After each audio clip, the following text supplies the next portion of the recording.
Yes, we do have to wait and see how all of it plays out, because we don't convict somebody based upon a Washington Post report. Yes, I am very disturbed by what was in that report, but I want to be able to render final judgment based upon what somebody finds who is in, say, a position of prosecutorial power.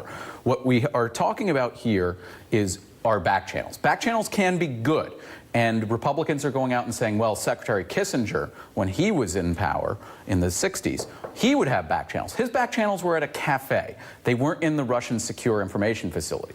However, there is one aspect which has been gnawing at me for a while. If you see the division within the country and the destabilization, it plays right into Vladimir Putin's hands. So I want to know if the Russians, who have been known to feed false intelligence into their own back channels or back to Moscow because they know that we're listening, did this, and if they're responsible. We have to verify it before we go out and render. So one more time, what you're saying is maybe the Russians have fed this, maybe Jared didn't do it at all. That's what you're saying? That's quite possible.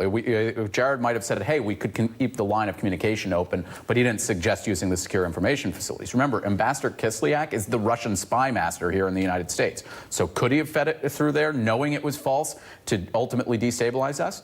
Absolutely. I don't think he understands what he was doing. I think this all goes back to what happened when he was addressing the new NATO headquarters and talking about at the 9/11 memorial there, and he lectured about how the different countries need to pay their dues and their fair share. Well, there was movement behind the scenes on that, but when he did that publicly to somebody like Angela Merkel, who's facing a tough re-election fight, and Trump is massively unpopular, now it puts her in a corner, and she has to reflexively come out and oppose him, which is what she did yesterday.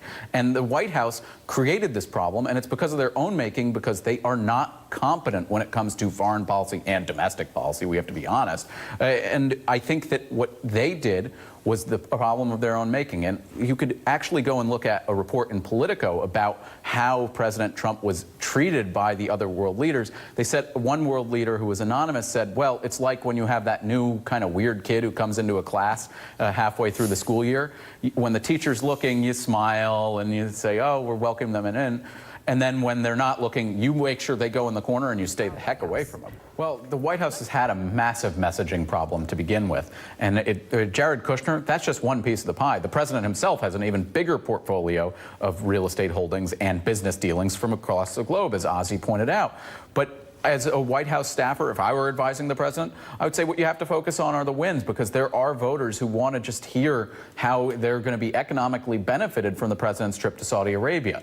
And that's just from a staffer's perspective. From a logistical perspective, it's untenable. What the president has put himself in a situation where there are people who have so many questions and lingering doubts that you can have every story written about any success you have and still have questions asked about them.